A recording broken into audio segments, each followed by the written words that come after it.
कि आखिर ये युद्ध हो क्यों रहा है, रशिया को क्या चाहिए यूक्रेन से।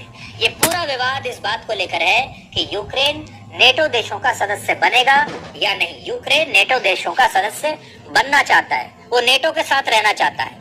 वर्ष 2008 में नेटो देशों ने यह फैसला लिया था कि वो यूक्रेन को अपने सैन्य संगठन में शामिल करने पर विचार कर सकते हैं और तब इसके लिए एक समिति का गठन भी किया गया था। लेकिन उस समय रशिया की तरफ से यूक्रेन पर इतना दबाव बनाया गया कि उसे इस समझौते से पीछे हटना पड़ा और तब ये डील नहीं हो पाई और तभी से यूक्रेन अलग अलग समय पर नेटो देशों को ज्वाइन करने का प्रयास करता रहा है। और उसने एक ऐसी ही कोशिश वर्ष 2021 के अंत में की थी, जिस पर रशिया ने बड़ा कड़ा ऐतराज जताया और रशिया को यह मंजूर नहीं है कि उसका पड़ोसी देश नेटो देशों में शामिल हो जाए और ऐसे ग्रुप को ज्वाइन कर ले, क्योंकि नेटो देश रशिया को अपना दुश्मन मानते हैं।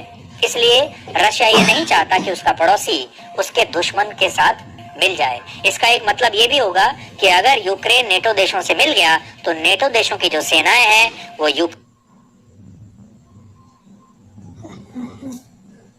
यूक्रेन तक आ जाएंगी, मतलब रशिया की सीमाओं तक आ जाएंगी और ये रशिया की आंतरिक सुरक्षा के लिए खतरनाक होगा। नेटो अमेरिका, कनाडा, ब्रिटेन और फ्रांस जैसे 30 देशों का एक मिलिट्री ग्रुप है और अब रशिया के सामने चुनौती ये है कि उसके कुछ पड़ोसी देश पहले ही नेटो को ज्वाइन कर चुके हैं और इनमें एस्टोनिया है, इनमें लातविया है।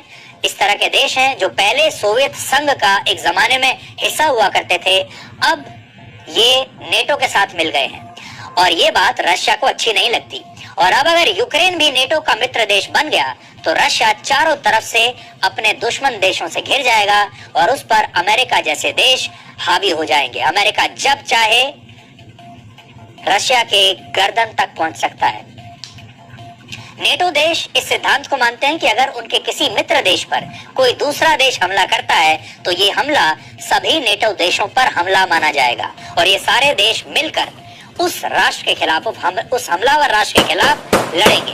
यानी आज अगर यूक्रेन नेटो का सदस्य होता तो इन देशों को अपनी सेनाएं यूक्रेन में भेजनी ही पड़ती और रशिया इसी वजह से यूक्रेन के नेटो देशों के साथ जाने का विरोध करता है। हालांकि यहाँ पर हम एक बात कहना चाहेंगे कि ये यूक्रेन की बहुत बड़ी गलतफहमी होगी कि अगर उसे ऐसा लगता है कि उसने नेटो ज्वाइन कर लिया होता तो नेटो देशों की सेनाएं उसे बचा लेती।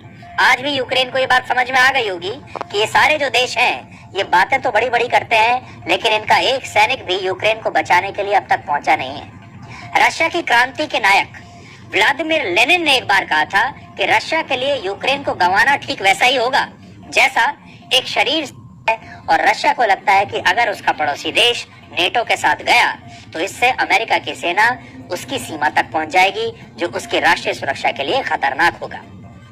इसलिए ये पूरा युद्ध हो रहा है। इस युद्ध की जड़ में एक और बड़ा कारण है कि रशिया के राष्ट्रपति व्लादिमीर पुतिन ने बिना युद्ध लड़े ही पूर्वी यूक्रेन के 3 टुकड़े कर दिए, जिससे दोनों देशों के बीच तनाव बढ़ गया। पुतिन ने पूर्वी यूक्रेन में रशिया की सीमा पर स्थित दोनेत्स्क और लुहांस्क नाम के 2 क्षेत्रों को स्वतंत्र देश के रूप में मान्यता दे दी, जहां वर्ष 2014 से ही रशिया के समर्थन वाले संगठनों का नियंत्रण था और इस समय भी इन दोनों क्षेत्रों में रशिया ने अपनी शांति सेना तैनात कर दी है और आप कह सकते हैं कि अब ये दोनों क्षेत्र रशिया द्वारा ही नियंत्रित किए जा रहे हैं। यानी यूक्रेन का एक बड़ा हिस्सा तो रशिया ने पहले ही तोड़ दिया है। इस संकट में आपके लिए क्या सीख छुपी है, ये भी आज समझना होगा। पहली सीख ये है, अगर कोई देश कमजोर हो तो अंतर्राष्ट्रीय कानून और अंतर्राष्ट्रीय संधियों का कोई महत्व नहीं रहता। आप कितने भी संगठन ज्वाइन कर लीजिए, संधियां कर लीजिए, मुसीबत के समय बचाने कोई नहीं आता। हमने आपको पहले भी बताया था, वर्ष 1994 में अमेरिका, फ्रांस, ब्रिटेन और रशिया के बीच हंगरी के बुडापेस्ट शहर में एक संधि पर हस्ताक्षर हुआ था। इसे बुडापेस्ट मेमोरेंडम कहते हैं और ये संधि ये कहती है कि इन तमाम देशों ने ये भरोसा दिया था यूक्रेन को कि वो टकराव की स्थिति में, किसी भी युद्ध जैसी परिस्थिति में यूक्रेन के हितों की रक्षा करेंगे और ये सुनिश्चित करेंगे कि यूक्रेन एक स्वतंत्र देश के रूप में काम करता रहे। लेकिन आज इसी संधि पर हस्ताक्षर करने वाले एक देश यानी रशिया ने यूक्रेन पर हमला कर दिया और दूसरी तरफ अमेरिका, फ्रांस और ब्रिटेन यूक्रेन की कोई मदद नहीं कर पा रहे हैं। सिर्फ बयान पर बयान दिए जा रहे हैं, प्रेस कॉन्फ्रेंस कर रहे हैं, टीवी पर आकर बड़ी बड़ी बातें कर रहे हैं। तो जो दो बड़े देश थे जिन्होंने यूक्रेन को कहा कि हम आपकी सुरक्षा करेंगे, वो थे रशिया और अमेरिका। उन दो बड़े देशों में से एक ने तो हमला ही कर दिया और दूसरा बड़ा देश यानी अमेरिका बचाने नहीं आया। दूसरी सीख ये है कि जो देश अपनी रक्षा करने में खुद सक्षम नहीं होते, जिनके पास निर्णायक नियंत्रित किए जा रहे हैं, यानी यूक्रेन का एक बड़ा हिस्सा तो रशिया ने पहले ही तोड़ दिया है।